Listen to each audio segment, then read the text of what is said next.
Je vais t'accompagner aujourd'hui pour prendre en main la plateforme QuantConnect, qui est une plateforme directement dans le cloud. Donc pas besoin d'installer Python, rien du tout d'ailleurs, aucune librairie. Il suffit simplement de faire un compte et ensuite on peut commencer à backtester ces stratégies et ensuite possiblement à lancer la stratégie en live. C'est l'avantage de QuantConnect, c'est qu'on peut tout faire. Alors on va commencer à regarder, donc là c'est la page d'accueil. Donc, si vous n'avez pas encore créé de compte, vous allez sur quantconnect.com et vous faites Create Free Account et vous en avez pour quelques secondes. Donc, on voit ici les courtiers qui sont accessibles. On voit Interactive Broker, Coinbase, Bitfinex, Tradier, etc. etc. C'est que des bons courtiers. Ensuite, ici, on voit qu'on peut à la fois faire des recherches, notamment avec du machine learning, faire des visualisations et ensuite, on peut aussi faire du backtesting, donc tester sa stratégie. Tout ça, je le précise, faire des backtesting, c'est totalement gratuit. Et ensuite, on a également une assistance IA. On peut également optimiser ses stratégies, donc ça c'est super utile pour trouver les bons paramètres, etc. Et ensuite, on a le live. Donc là, c'est vraiment lancer la stratégie en réel. Donc l'avantage de QuantConnect, c'est qu'il va pouvoir héberger votre algorithme directement au sein de son cloud. Donc pas besoin d'un hébergeur, pas besoin également de faire tourner son algorithme sur son ordinateur. Non, il suffit simplement de le lancer sur la plateforme, donc sur le site web directement. Et donc voilà, donc nous ce qu'on va faire aujourd'hui, on va faire un backtesting d'une stratégie, ou même deux, hein, une petite stratégie, je pense qu'on va en faire deux, et on va voir comment ça se passe. Alors ici, une fois que vous êtes ici, vous allez pouvoir voir en haut, vous allez avoir Algorithm Lab. C'est là où sera stocké tous vos algorithmes, que ce soit vos algorithmes en backtesting ou vos algorithmes en réel.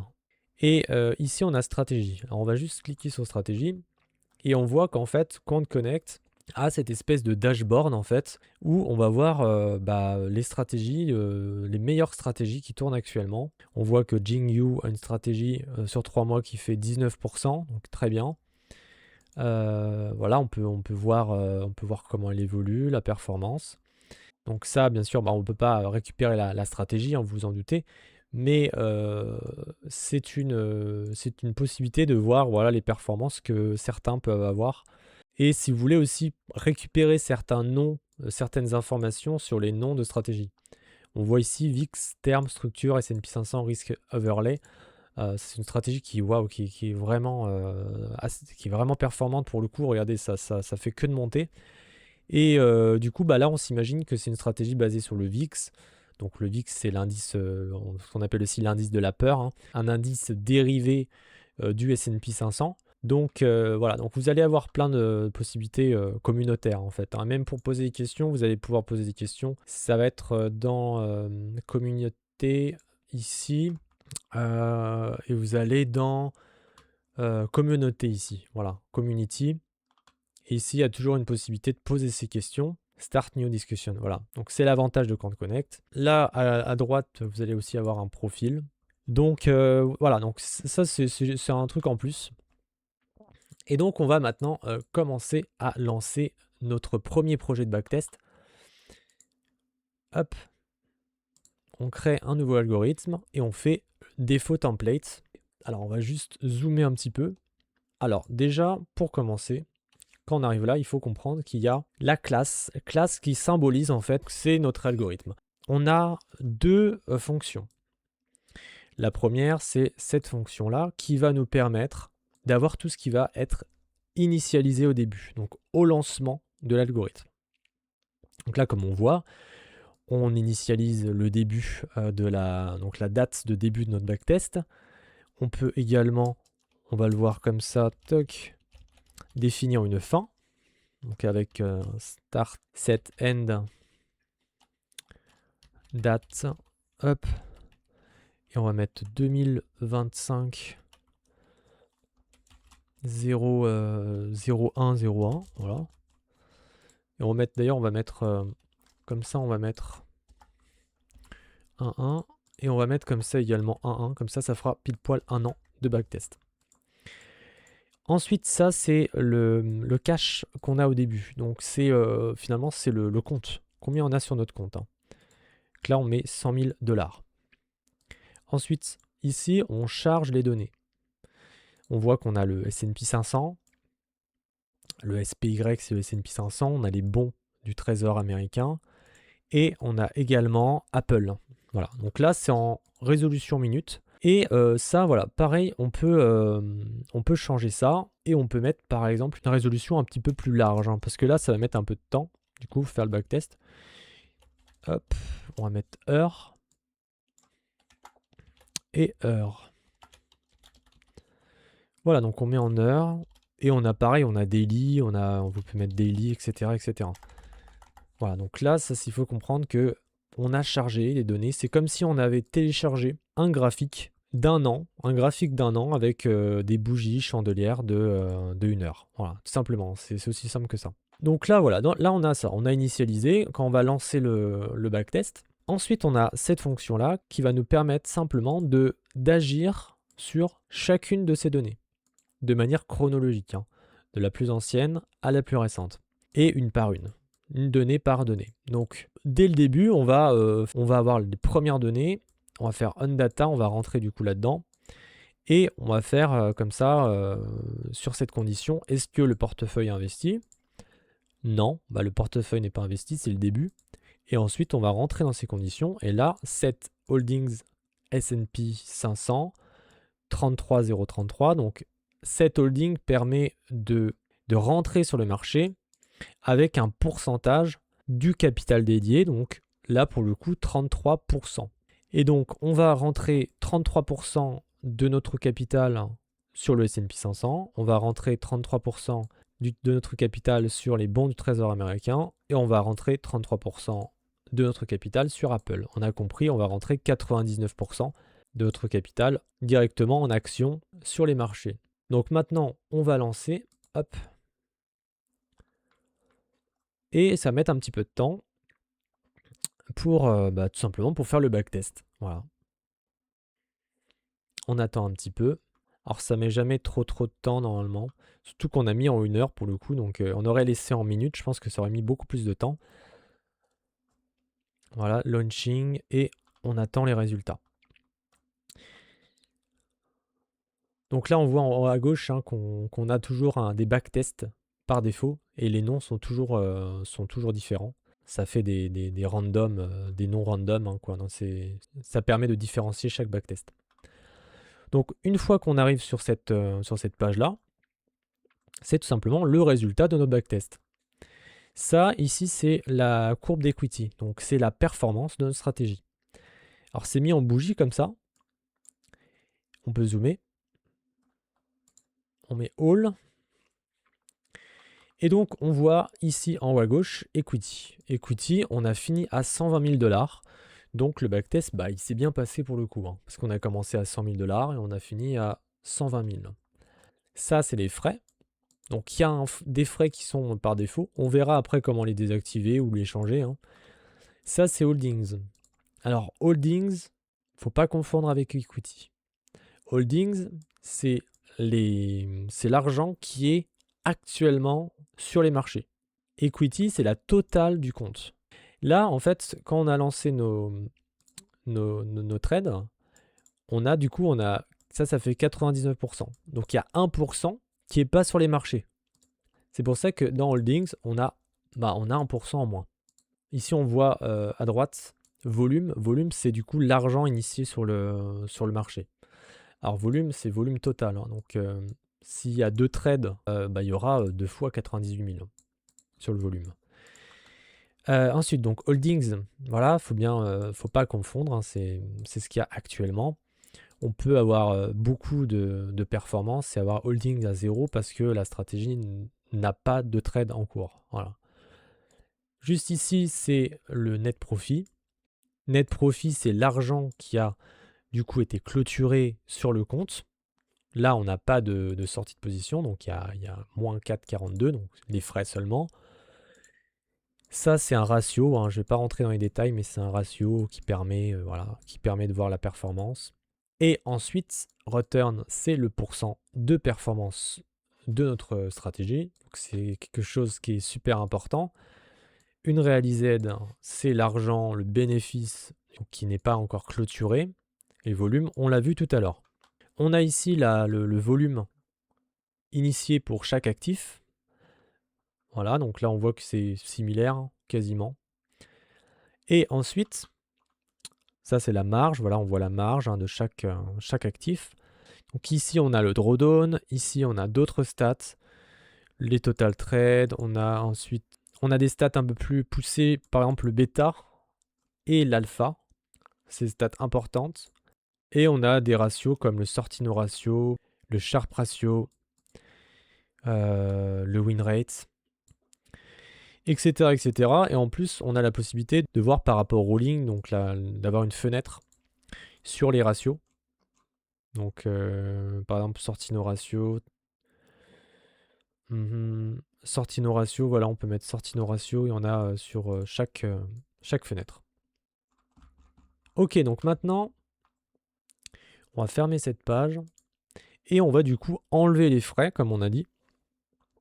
Alors, pour ce faire, déjà, on va uniquement garder le S&P 500 pour notre backtest.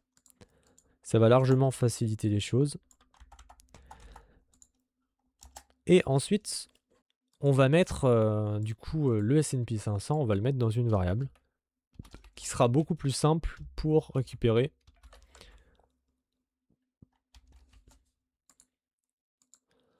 self.spy. Voilà. Donc on va modifier les frais pour le S&P. Donc on fait self.snp.frais. Donc on va mettre 7 phi modèle. Et dedans on va mettre constant phi modèle. Et on va pouvoir ajouter 0. Voilà. Donc à ce moment-là, en fait, on aura 0 de frais. On relance. Là, on voit, voilà, il y a 0 de frais. Maintenant, on peut également changer pour mettre un levier. Donc un levier va permettre tout simplement de prendre plus prendre plus d'ordre que ce qui est possible sur notre compte.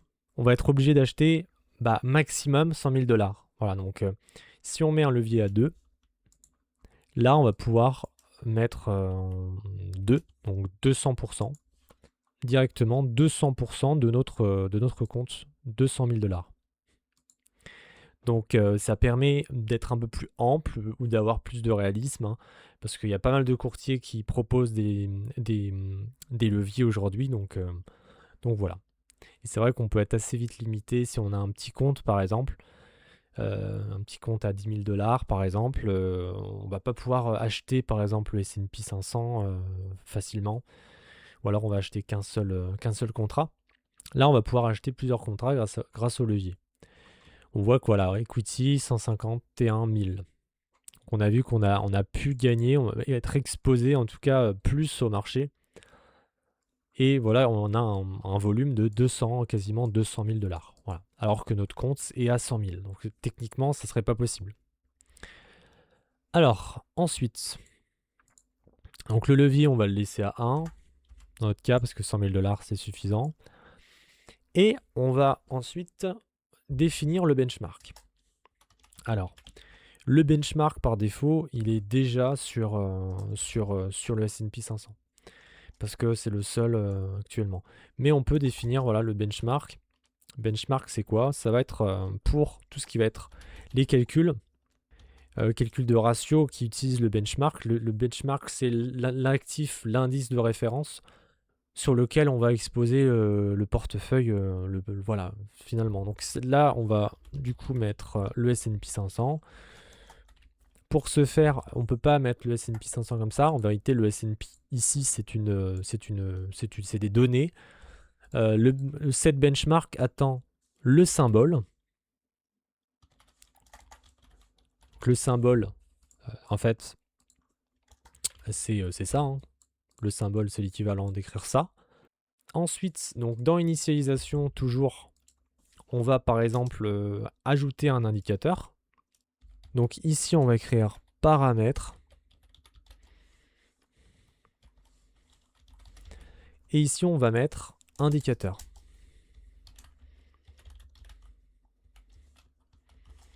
Donc pour faire un indicateur, donc vous faites ça, vous faites self. Et vous avez plein de possibilités. MACD, RSI, etc. VWAP. Ça, vous allez pouvoir le retrouver directement dans les documentations de QuantConnect. Tout est bien expliqué directement. Donc nous, on va faire RSI. On va faire RSI. Donc ça attend, premièrement, on voit en haut le symbole du S&P 500. Point symbole. Et ensuite, la période. Donc on va mettre 14. Et voilà. Et ça, on va le stocker directement dans une variable. Variable RSI. Alors, il faut comprendre ici, c'est que, premièrement, là, RSI, on utilise self.rsi, alors que pour appeler RSI sur QuantConnect, c'est self.rsi. Donc, vous n'allez pas pouvoir. Donc, il faut modifier un minimum le nom de la variable. On va juste mettre un underscore juste à gauche. Voilà, comme ça. Alors, maintenant, donc pour faire un affichage, on va faire comme ça. On va aller dans onData, self.plot, et on va mettre le nom du graphique, premièrement. RSI. Ensuite, le nom de la ligne. On va mettre RSI en petit. Et ensuite, on va mettre la série self. Et on va mettre RSI, comme ça.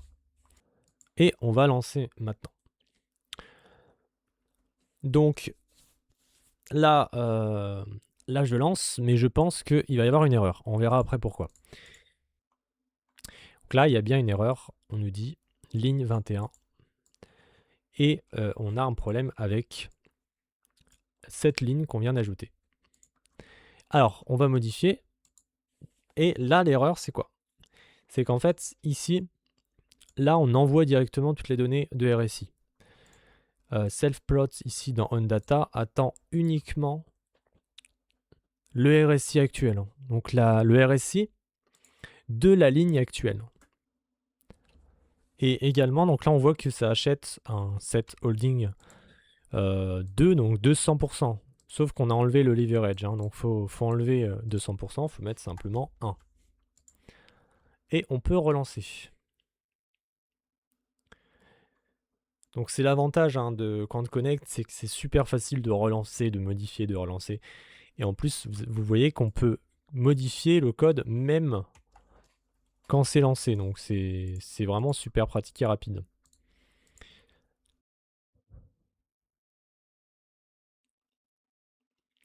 Et voilà, donc on va voir, on va vérifier si on a bien le RSI. Alors, donc ici à droite, on voit qu'on a RSI qui a été ajouté dans Select Chart. Et on va pouvoir l'afficher. On clique dessus. Ça, loading. Et on a bien le RSI. Avec, voilà, modification de 20 à 80. Et on voit qu'ici, on a $. Alors ça, on verra après comment changer et configurer un petit peu plus, notamment configurer le graphique. Donc voilà, donc ça, c'est fait. Et maintenant, on va juste faire un truc. Je vous ai expliqué qu'il faut au moins 14 périodes, par exemple pour lancer des trades avec des stratégies de RSI.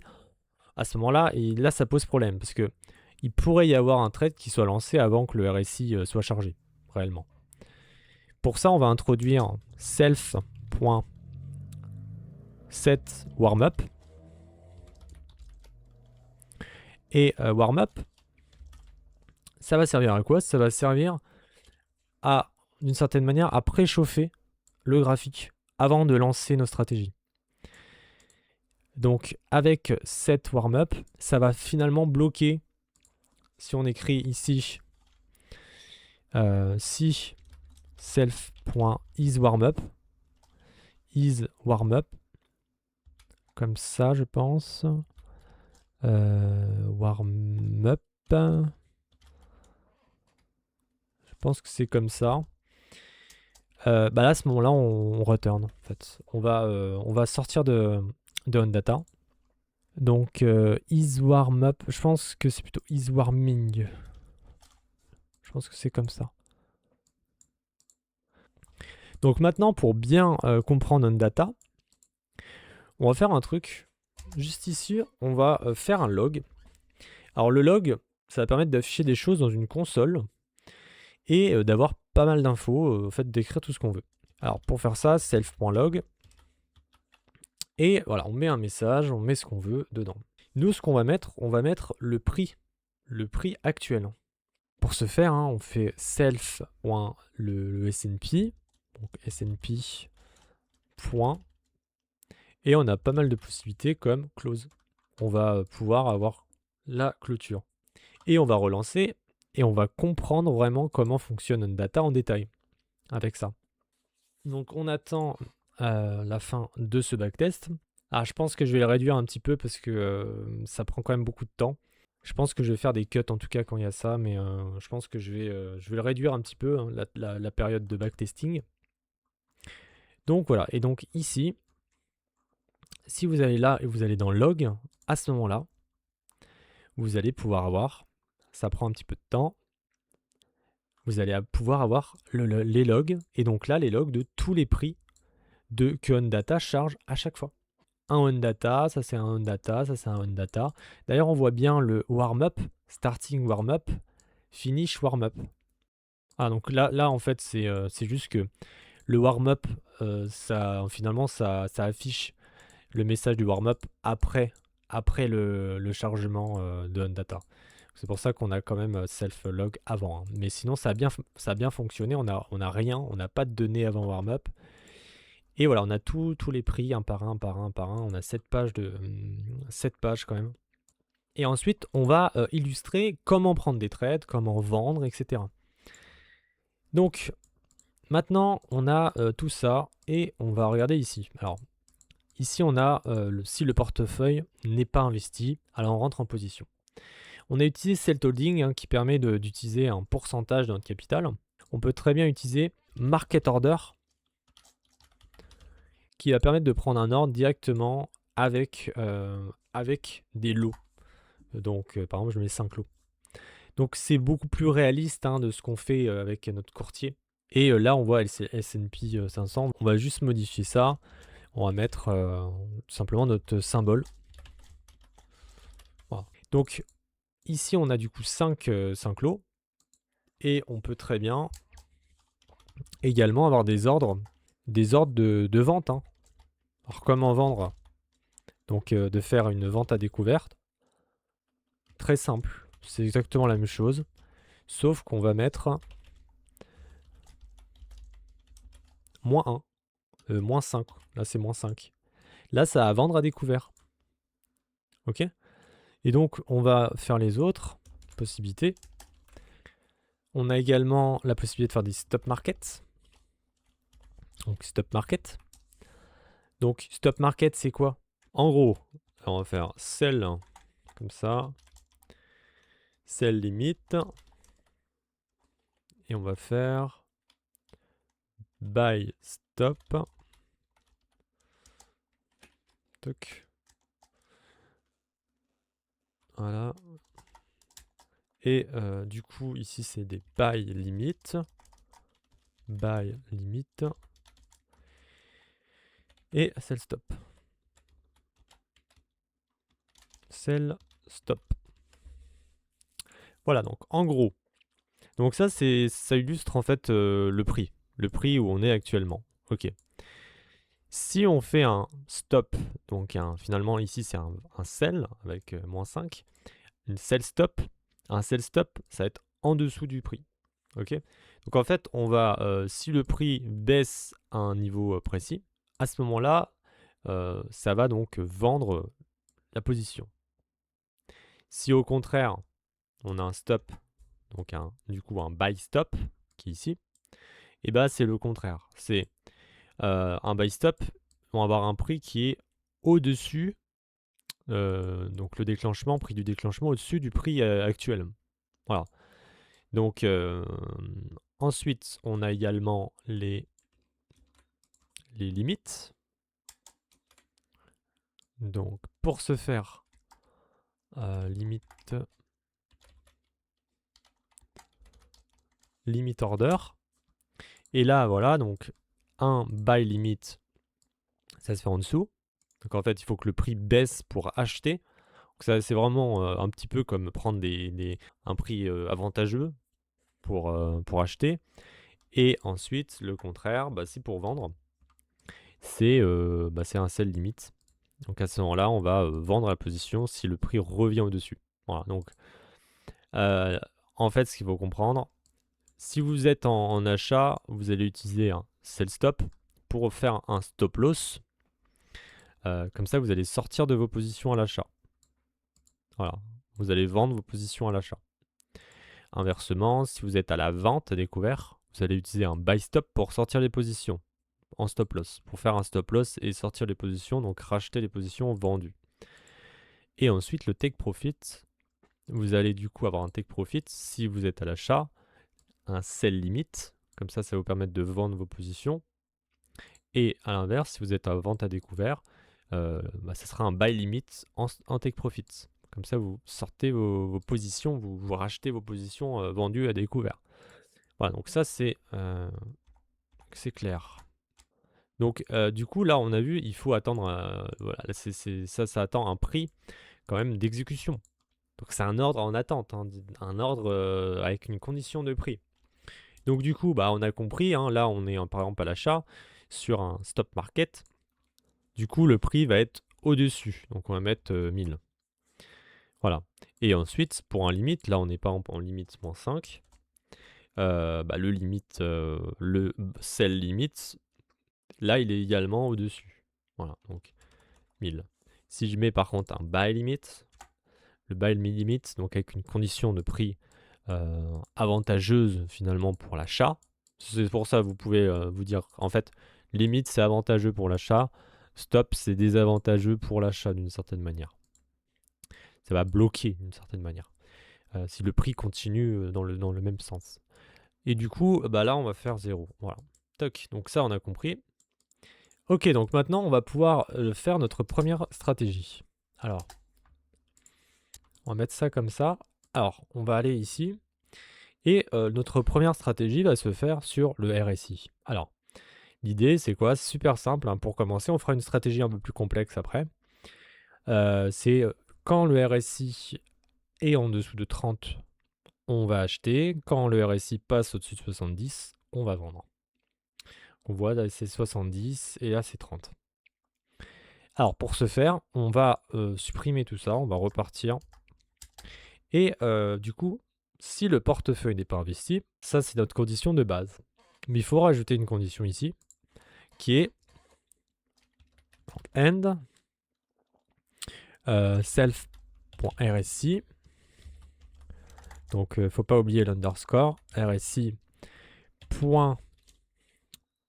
.current.value est inférieur à 30.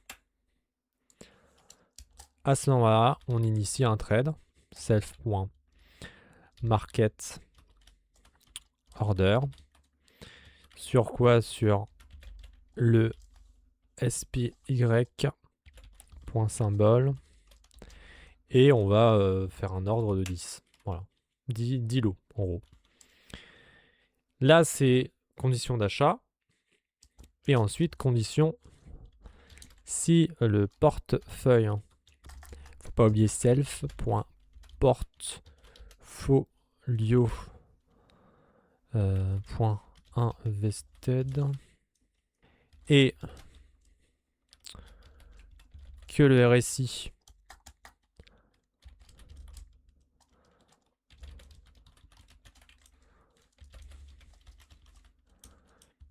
est supérieur à 70. Là, on n'a pas de stop loss du coup, on va dire de stop loss fixe. Hein. Là, c'est juste une entrée puis une vente en fait. Hein. Donc, on va encore utiliser market order.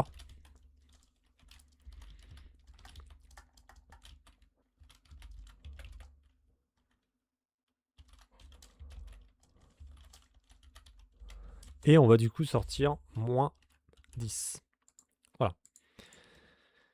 Voilà, donc on va, si le portefeuille est investi et que le RSI est inférieur à 30, à ce moment-là, on rentre là et on achète 10 lots.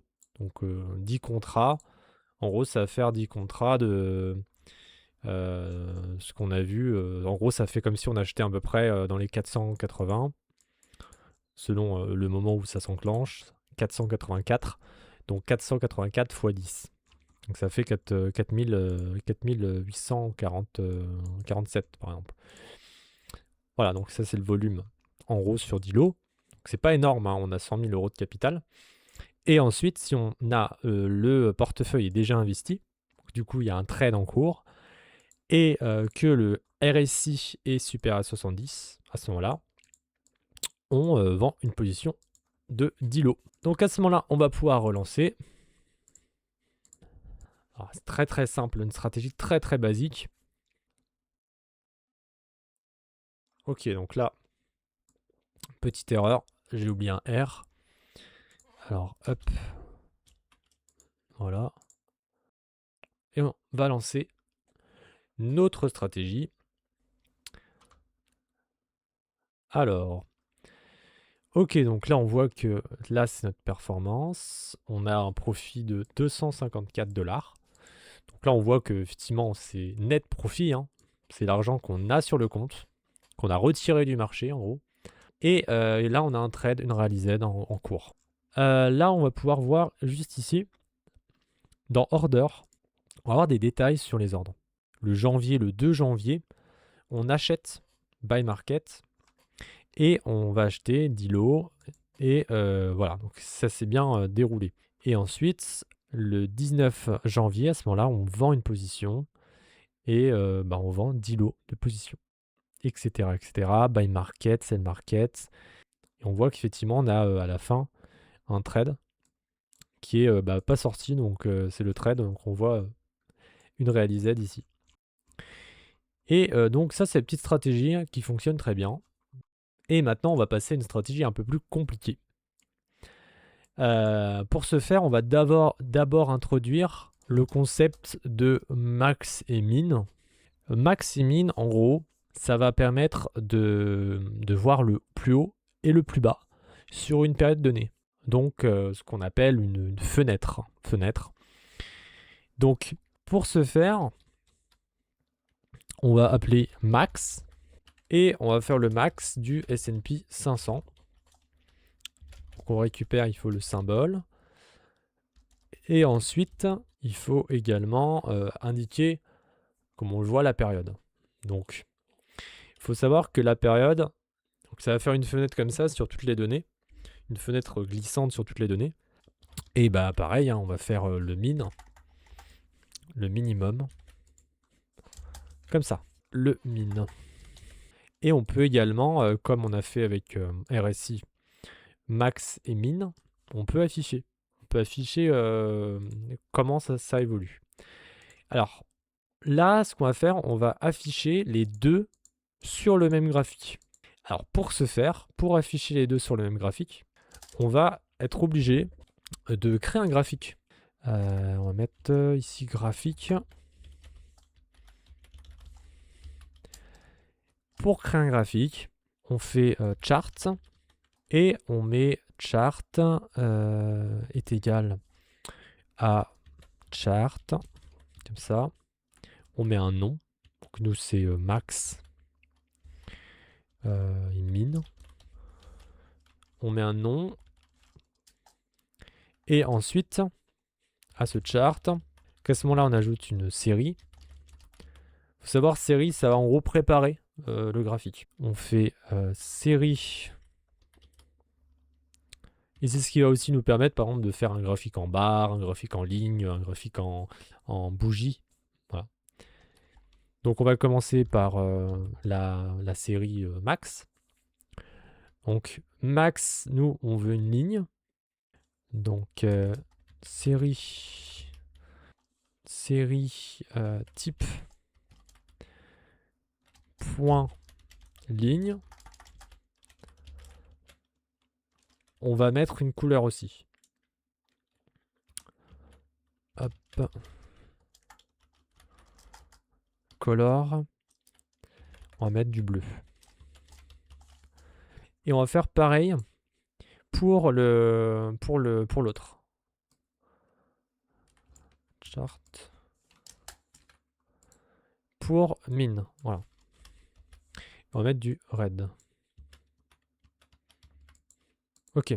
Là, nous, en units, du coup, vu que c'est max, bah, c'est du dollar. Donc on va mettre en dollars. Hop. En dollars. Voilà. Donc là, on a nos séries. Ok, color red. Ok, je pense que blue. Comme ça. Je pense que c'est en majuscule.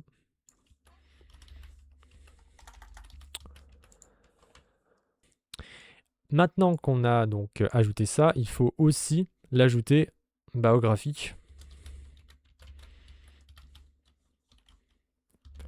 Ça, c'est un peu, voilà, c'est un peu chiant à faire. Mais une fois fait, ça sera fait et on n'aura plus besoin de s'occuper de ça. Et juste ici, donc là, on pourrait écrire ici aussi graphique. On va mettre comme ça, graphique. Et là, on va mettre log. Ça, c'est bien trié. Log, voilà.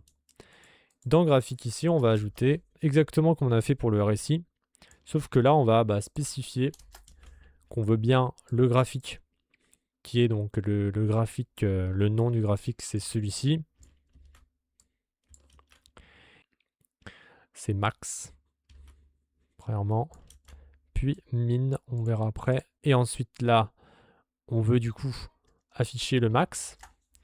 Donc pour ça, il faut récupérer max. Pareil, on met un underscore avant parce que sinon, ça va pas marcher. Et ici, min. On récupère ça, on le met juste ici. Et ensuite, on le fait pour min. Min. Et min. Ok, donc là, je pense que c'est bon. On va tester ça. Donc c'est une partie un peu embêtante. C'est tout ce qui va être graphique, affichage. Hein. Mais là, une fois que vous avez fait ça, au moins vous allez avoir un affichage pour préparer la stratégie qu'on va faire maintenant. Et je vais vous expliquer comme ça en détail la stratégie sur la visualisation des max et des min. Alors, ligne 33, ligne 39, self plot max min. Ça, c'est bien la série self max. Alors voilà, on s'est fait avoir. Il faut bien mettre current .value. Parce que là, on appelle la donnée, les données entières. Hein. Donc ça va pas marcher. Il faut vraiment bien spécifier current.value. C'est vraiment la dernière donnée, la donnée du coup dans OnData, de OnData, donc la donnée qui est actuelle. Hein.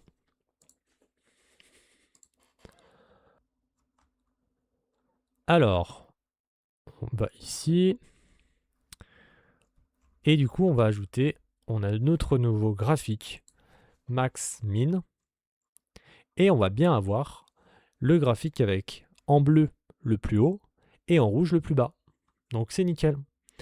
Et du coup, maintenant, notre stratégie, elle consiste à quoi?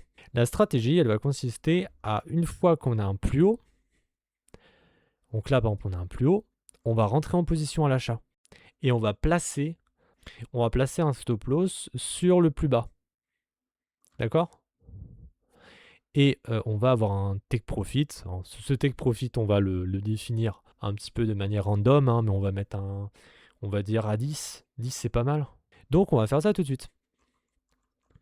Hop. Alors, donc on va enlever tout ça, on va enlever ça. Hop. Et on va garder uniquement l'entrée pour l'instant. La condition, on l'a dit, hein, c'est une fois qu'on a un plus haut.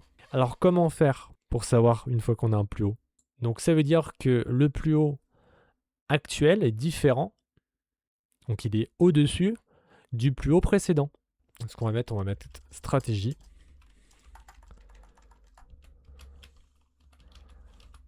Voilà. Et on va mettre self.previous max. Et on va le définir à none. Et self.previous max est égal à self max current value. Voilà, donc là on va stocker ça. En fait, on va le mettre à la fin. Je viens de réfléchir. Et donc du coup, quand on va rentrer ici, tout ça, on va prendre en compte le previous max, si on l'appelle. Et on va pouvoir comparer le previous max avec le max actuel. Donc notre stratégie ici, c'est plus avec le RSI. Cette fois-ci, notre condition, c'est si self.max current value, si donc le plus haut, donc le dernier max est supérieur au previous max, à ce moment-là, on rentre dans la condition et on achète 10. Hop. Donc là, en fait, on va avoir qu'un seul achat. On n'a pas de sortie de position.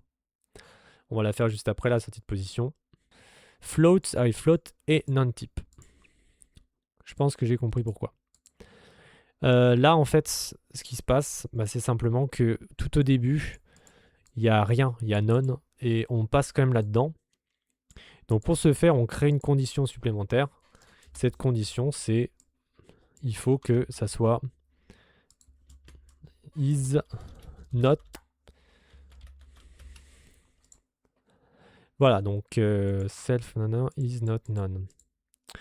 Et en fait, là, l'avantage avec Python, c'est qu'on va faire la condition ici, on va faire la condition ici, et on va sortir. Comme ça, on n'interrogera pas ça, et il n'y aura pas d'erreur qui va être retournée, normalement. C'est important, je pense que je vous montre qu'il y a des erreurs des fois, et que c'est impossible de ne pas faire d'erreurs, en fait, surtout en trading algorithmique, et c'est quand même assez fastidieux. Donc il y a toujours des petits détails qu'on peut oublier, et c'est pas grave. Avec Quant Connect, l'avantage c'est qu'on relance un backtest derrière, quoi. Hop. Donc vu qu'on a mis qu'une fois le portefeuille investi, on ne prend plus de trade, là on n'a pas de sortie de position, donc naturellement, voilà. Ok, donc maintenant ce qu'on va faire, là on a notre entrée, mais il faut une sortie de position aussi. Pour ce faire, on va définir un stop loss en même temps. Et donc là, c'est un ordre qui va être en attente en gros. C'est notre ordre de stop loss. Cet ordre de stop loss, on l'a dit, donc là on prend en achat, c'est stop market order. Et du coup, c'est c'est une position qui est en attente de, cette fois-ci, moins 10 pour sortir de position. Et il faut un prix, il faut donner un prix. Et ce prix, c'est, on a dit, le minimum. Sur le graphique, en rouge, là, c'était le minimum des 100 dernières périodes. Du coup, on va coller ça, on va mettre le minimum. Alors, pour les take profit, self.limit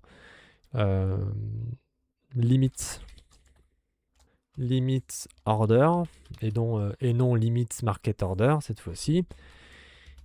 Et on va copier-coller directement ça. Hop. On va laisser moins 10 parce que c'est le même principe. On vend la position, on vend la position qu'on a achetée ici. Et sur le take profit, on va mettre quoi comme prix? On va mettre self.snp.close, donc le prix actuel, plus, et là on définit 10 plus 10.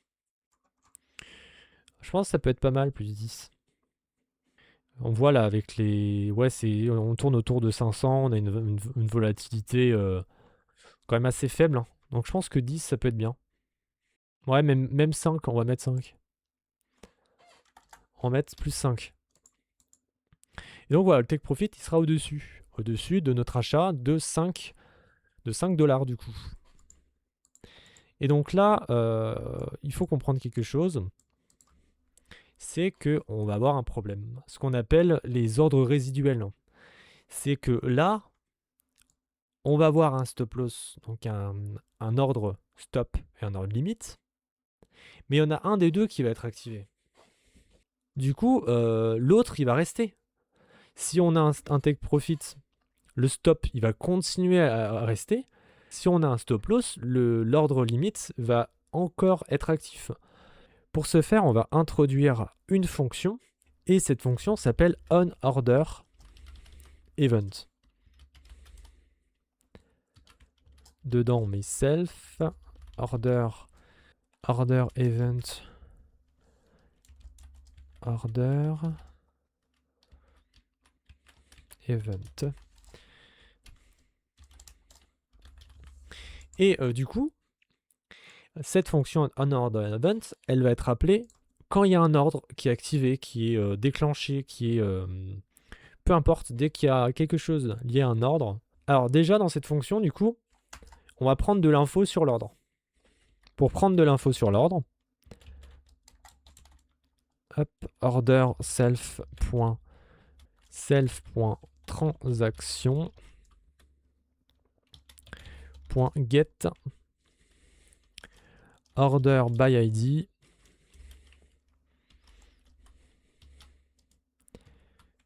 order event .order ID order ID order ID. Donc là-dedans, en fait, on récupère des informations. Alors, on va directement log. Ça, on va voir ce que ça récupère. Hop, on log. Et on relance le backtest. Et donc, une fois, comme je l'ai dit, oui, self.log. Et donc, comme je l'ai dit, une fois qu'on a un ordre, donc là, on va avoir des ordres ici. Même s'il y a une erreur avec la gestion des ordres résiduels, on va quand même avoir des ordres qui sont déclenchés. Donc, on va pouvoir voir quand même dans les logs qu'est-ce qui s'est passé. Et donc, là, comme on a dit, on a appelé order donc l'ID avec l'ID de l'ordre order event spécifique à cet appel d'order order event. Donc ça va vraiment donner de l'info sur l'appel de la fonction onOrderEvent. Donc là, si on va en bas, on va dans log et on a bien des infos. Comme on voit, order ID. On va regarder la première page. Hop, voilà. Il n'y a rien, il n'y a pas de log sur la première qui nous concerne. Ici, par exemple. Donc order ID 1, submitted market order. Donc c'est un market order. Et 10 unités sur le SPY. Là, c'est un filed. Submitted, c'est en gros en préparation. Filed, c'est vraiment l'ordre qui est déclenché réellement. Filed market, order for 10 units. Et après, en fait, on n'a que des submit parce que c'est des ordres de stop ou limite. Donc, ils ne sont pas encore réellement déclenchés. Et après, ici, on a bien un filed limite. Donc là, il est vraiment déclenché. Moins 10 unités. Ok, donc maintenant, on va revenir ici. Et on va faire en sorte, du coup, déjà, d'avoir que les filed. Filed, contrairement à submitted, c'est vraiment filed qu'on veut. Voilà, parce que filed, c'est vraiment quand il y a un stop loss qui est déclenché réellement. C'est quand il y a un ordre limite, un take profit qui est déclenché réellement. Donc pour ce faire, on va faire si order event .statut est différent de order filed. Donc order statut filed. Si c'est différent, on return, on veut pas. Voilà. Maintenant, si order type, donc là cette fois-ci on appelle order. Et on a vu tout à l'heure qu'il y avait il y avait le type précis. Et le type précis, c'est le type d'ordre en fait, si c'est un stop market, si c'est un ordre limite, etc. Donc si c'est un stop market, alors on va faire comme ça. Si c'est un order type point stop market. Donc un stop loss, il faut désactiver le take profit. Donc self.limit. Ouais, donc faut ajouter un ticket. On va le faire après. For ticket.cancel. Voilà, donc en fait, on va désactiver le ticket. Moi, j'appelle ça un ticket. Et en fait, ce ticket-là, c'est celui-ci. Point limit ticket. Voilà. C'est celui-ci. Hop. Voilà, donc en gros, ça va vraiment désactiver l'ordre. L'ordre en attente. Et maintenant, on va copier-coller ça et on va faire pareil pour s'il y a un take profit. S'il y a un take profit, si c'est un take profit, du coup, ordre limite, du coup,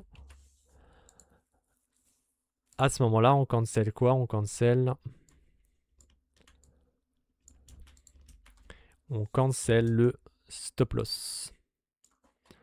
Point stop ticket. Voilà.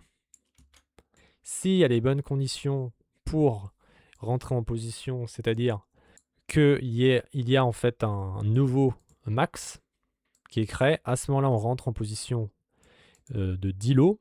On met un stop loss au niveau du min, du plus bas des 100 dernières périodes, et on ajoute un take profit de 5 $ au-dessus du prix d'entrée.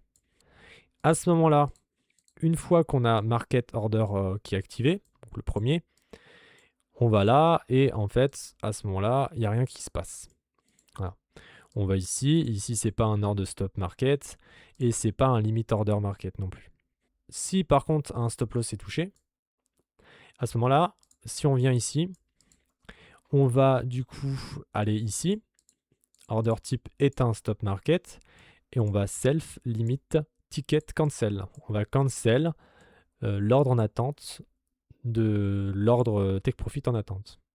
Si au contraire, il y a un limit qui est activé, à ce moment-là, on va ici, c'est bien un limit qui a été activé et on fait, là j'enlève juste ça, et on fait du coup, on cancel le stop loss.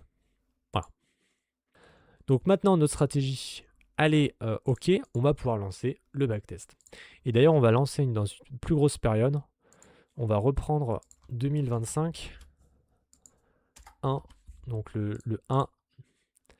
Donc du coup de 2024, le janvier 2024 à janvier 2025. Et on va lancer notre stratégie. Notre stratégie fait une performance nette de 883 $ du coup sur l'année 2024. On peut voir qu'ici, hein, c'est plutôt correct, petite montée. C'est pas énorme non plus, hein, on est à moins de 1%. Et là, on voit qu'il y a quand même pas mal de volume échangé, donc ça montre qu'il y a eu plusieurs trades. Alors, on va baisser, on va regarder ici. Il y a eu quand même 96 trades enclenchés. Donc là, on n'aura pas forcément le max et le min parce qu'on a justement on a trop de données. Et ici, ce qu'on peut voir, c'est que on a dans les ordres, on a bien buy market. Et à ce moment-là, on a bien après, comme on voit ici, on a un sell limit, donc un take profit qui est enclenché filed. Là, il ne faut pas s'occuper des ordres de déclenchement. En gros, ça se fait en même temps. Hein. Et du coup, le cancel, on a bien un stop loss qui est cancelled. Donc, on a supprimé le stop en attente. On a à nouveau un buy market. Et exactement pareil, on a le stop loss qui est cancel. Là, par exemple, on a un buy market et ensuite on a un sell stop qui est activé. Donc on a un stop loss ici. Et ensuite, on a un limit order qui est juste ici, qui est cancelled. Donc ça marche bien dans les deux sens. Voilà, donc ça a bien fonctionné. Alors, pour avoir... Là, on voit qu'il n'y a pas toutes les données parce qu'en fait, il y a des problèmes de ce qu'on appelle les data points. C'est qu'en version gratuite, on va pas pouvoir afficher beaucoup de graphiques. Du coup, on n'a pas ça ici, on n'a pas le RSI et le max min. Du coup, on va réduire la période quand même. On va quand même mettre 6 mois pour avoir plus de graphiques. Ok, donc là, 400$. Ok, voilà, là on a plus de données parce que voilà, là on a assez. Finalement, on a moins de données. Ouais, du coup, ce que je voulais voir, c'est ça. On voit bien la courbe. Donc, on va faire une dernière chose. Ici, on avait vu que c'était en dollars le RSI. Et ça ne correspond pas au RSI qui ne doit pas être en dollars normalement, mais en pourcentage. Alors, pour ce faire, bah, il suffit simplement de créer un graphique comme on l'avait fait tout à l'heure. On avait fait comme ça. Donc, on crée un graphique. Voilà, on fait RSI.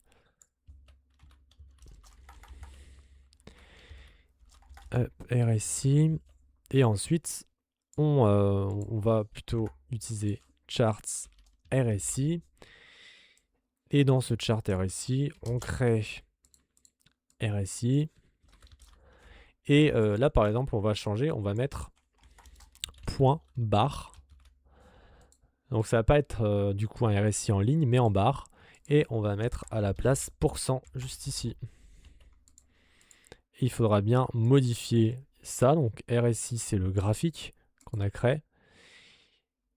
Et ensuite, RSI ici, c'est la série, juste ici. Ouais, du coup, il faut aussi mettre chart RSI.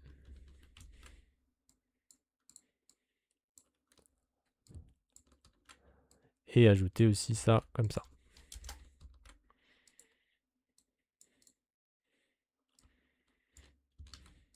Voilà.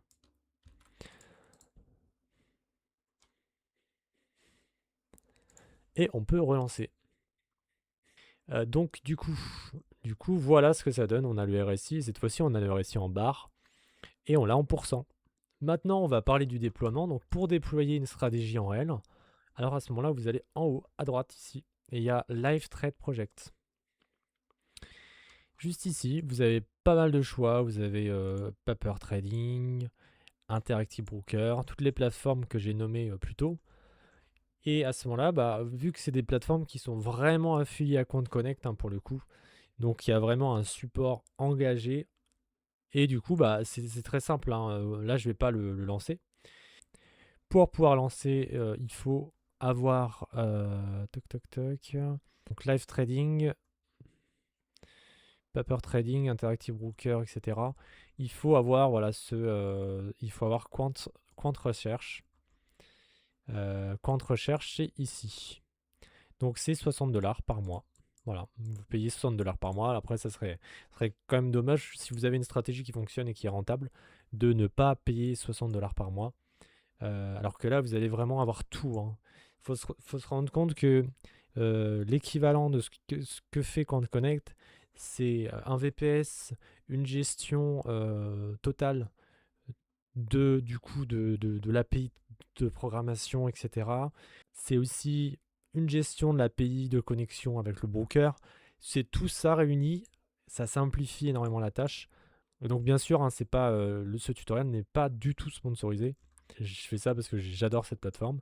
Si vous voulez aller plus loin et savoir comment faire des algorithmes de trading qui sont efficaces, n'hésitez pas à aller sur mon site web. Il y a plein d'articles, il y a plein de choses, du contenu, etc. En plus, j'en mets toujours, j'en rajoute toujours, que ce soit aussi des insights stratégiques. N'hésitez pas à aller sur mon site web dans le lien en description. Et n'hésitez pas à me poser des questions si jamais vous voulez en savoir plus sur certaines parties du tutoriel. N'hésitez pas également à vous abonner pour avoir d'autres contenus comme ça. Et à très vite dans une autre vidéo.